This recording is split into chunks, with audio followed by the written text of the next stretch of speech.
Chez Forrester, Luna et RJ s'embrassent dans le bureau d'études. Il demande ce qu'il doit faire pour la convaincre de venir à la maison sur la plage. Il aimerait passer du temps seul.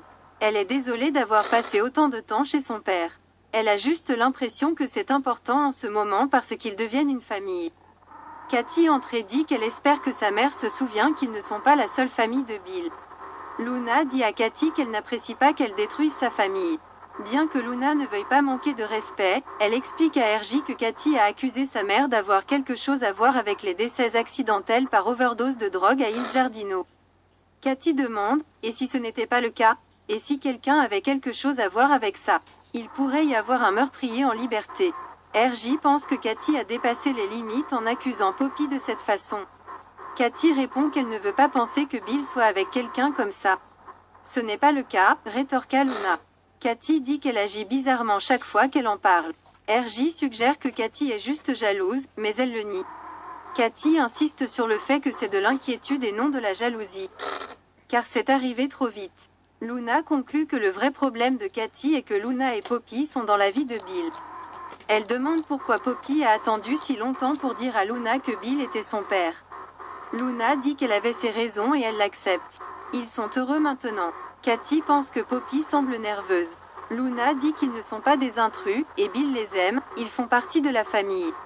Elle devra simplement l'accepter. Luna dit qu'elle doit rentrer chez elle et sort.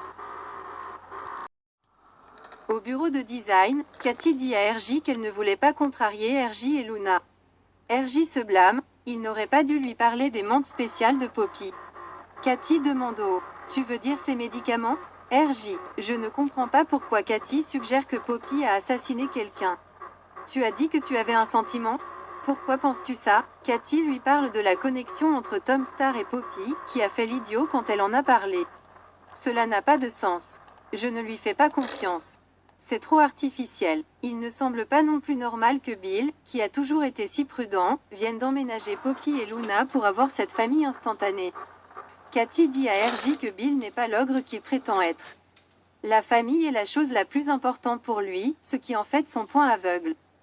RJ lui rappelle qu'ils ont effectué un test de paternité et qu'il n'arrive pas à croire que Poppy soit une sorte de meurtrière psychotique.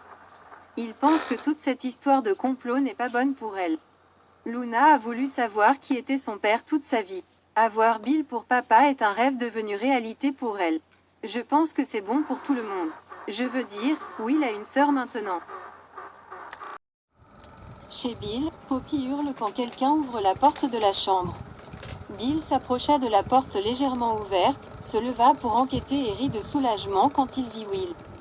Will regarde Poppy sur le lit et s'en va avec une expression horrifiée. Bill tente de présenter Will à Poppy, mais d'un simple regard, Will décolle. Poppy gémit d'embarras. Bill dit à Poppy que ce n'était pas vraiment un bon accueil à la maison pour son fils, marchant sur son père à moitié nu avec sa petite amie. Il enfile une chemise et lui dit qu'il va essayer de l'attraper avant son départ. Dans le salon, Will regarde les photos sur la cheminée lorsque Bill apparaît. Ils s'étreignent et Bill fond en larmes, c'est une grande surprise. Peut-être pas pour toi, nous attraper comme ça. Je suis vraiment désolée. Will demande, c'est elle? Je suppose qu'il aurait dû appeler en premier. Heureux de voir son fils, Bill dit que c'est la maison de Will. Bill dit à Will à quel point il est heureux de le voir. Will demande à nouveau, c'est elle? Bill dit oui, c'est Poppy. Elle est vraiment importante pour moi. Il veut que Will la rencontre correctement, mais Will n'est pas intéressé. Et maman? Il demande. Est-elle complètement hors de propos? La voyez-vous du tout? Avant que Bill puisse répondre. Poppy apparaît et lui dit à quel point elle est désolée qu'ils se rencontrent ainsi. Will ne voulait pas l'interrompre et dit qu'il ira. Il le presse de rester. À ce moment-là, Luna entre et dit « Oh papa, je suis contente que tu sois à la maison. » Elle aperçoit Will et demande « Qui est-ce ?» Bill dit « C'est ton frère, Luna. » Il se tourne vers son fils et dit « Will, je te présente Luna, ta sœur. » Will ne semble pas du tout enthousiaste. Luna et Will se saluent. Bill demande s'il veut faire un câlin à sa sœur. Will n'est pas prêt et Luna comprend. Will dit qu'il va aller rester chez sa mère, mais Bill lui dit que sa chambre est prête. Will dit qu'ils se rattraperont une autre fois. Poppy propose à elle et à Luna d'aller rester à l'appartement. Bill n'en entendra pas parler. Il veut qu'ils passent du temps ensemble. Il rappelle à Will qu'il l'a élevé pour qu'il soit respectable et il demande à Will de faire preuve de gentillesse. Will dit à son père que c'est l'accord de Bill, il n'en fait pas partie. Bill s'exclame oui, tu en fais partie. Déclarera-t-il que Bill a rencontré Poppy il y a 100 ans? S'il s'attend à ce qu'il agisse comme si c'était sa famille? Sûrement pas. Sur ce, il s'en va. Nos prédictions suggèrent qu'il y a beaucoup plus de conflits à venir entre Bill et Will. Alors restez avec nous pour des mises à jour sur tous les drames père-fils. Will sera du côté de Katie lorsqu'il s'agira d'avoir des inquiétudes concernant Poppy, alors restez à l'écoute. Hope que le plan de Logan ne se déroule pas comme elle l'espérait. Bien que Hope soit heureuse que Steffy Forrester ait raté son vol à cause de son passeport oublié. Cela a également donné à Steffy le temps de se concentrer sur ses affaires. Au bureau principal, Carter dit à Steffy qu'elle pourrait prendre un vol commercial jusqu'à Monte Carlo. Elle dit que le vol est retardé et qu'elle manquerait la réunion du prince. Dans le couloir Forrester, Hope écoute à la porte et se met à poursuivre Steffy jusqu'à l'ascenseur avec son passeport. Elle entre et demande s'ils ont eu des nouvelles de Ridge et Brooke. Elle se réjouit qu'ils doivent faire un bon vol, rien que deux. Steffy secoue la tête. Steffy note qu'il s'agit d'un voyage d'affaires, pas d'une escapade romantique. Carter parle de leur rencontre avec le prince. Steffy aurait adoré le voir, mais maintenant qu'elle est coincée là-bas, elle peut se concentrer sur d'autres collections, principalement de Hope pour l'avenir. Elle n'a prévu aucune réunion aujourd'hui. Alors maintenant elle et Carter ont le temps de fouiller dans les chiffres.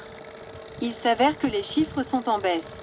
Carter explique qu'ils ont passé en revue l'intérêt des médias, les demandes de prévisualisation, le taux de désabonnement des sous-boîtes et le trafic Internet. Historiquement, la base de Hope était engagée. Ces chiffres philanthropiques sont bons. Steffy explique que ce n'est pas génial, Steffy déteste le dire mais elle pense que la réplique de Hope est en difficulté. Hope que Steffy ne perd pas de temps. Ridge n'est pas parti depuis un jour entier. Le travail de Steffy consiste à diriger l'entreprise. Hope se plaint, et votre première priorité est de menacer ma ligne? Carter dit à Hope que ce n'est pas personnel, la ligne est en deçà des projections. Hope que les gens n'ont pas vu la nouvelle ligne. Mais Steffy dit qu'ils ne reçoivent pas d'appel à ce sujet et que les ventes suivent l'intérêt. Hope pense qu'ils y arriveront. Hope défend sa ligne, disant qu'il savait que cela prendrait du temps, et Hope a une toute nouvelle équipe. Carter dit qu'ils espéraient que cela déclencherait la campagne et attirerait l'attention de la presse et des jeunes influenceurs. Steffy dit que le temps de la file d'attente est presque écoulé. Hope demande à parler seul à Steffy. Carter quitte le rapport et sort. Une fois que Carter est parti, Hope dit que c'est une belle tentative, mais qu'elle ne vous laissera pas s'en tirer avec ce qu'elle essaie de faire. Steffy demande à Hope. Tu ne me laisseras pas m'en tirer avec quoi? Vous dirigez cette entreprise? Faire ce qu'il y a de mieux pour l'entreprise? Hope n'a pas besoin de regarder les chiffres pour savoir qu'elle fait ça pour la déranger. Il est difficile de faire son travail lorsque le PDG s'en prend à elle. Steffy dit que les chiffres ne mentent pas et qu'ils lui ont donné du temps. Steffy prétend qu'ils ont donné du temps à la ligne, cependant, les commandes sont en baisse et les coûts en hausse. Steffy ne pense pas que cela va changer. Hope que CRJ et Zinde travaillent ensemble pour la première fois, et Hope demande à Steffy de leur donner une chance. Elle pense que les designers feraient mieux de travailler sur autre chose. Hope que cela signifie que c'est elle, et non eux, qui est le problème. Elle dit que ça a toujours été le cas. Et Steffy n'est pas objective. Hope se plaint que Steffy utilise sa position pour attaquer sa ligne parce qu'il sait à quel point cela compte pour elle. Je ne vais pas vous laisser détruire ça.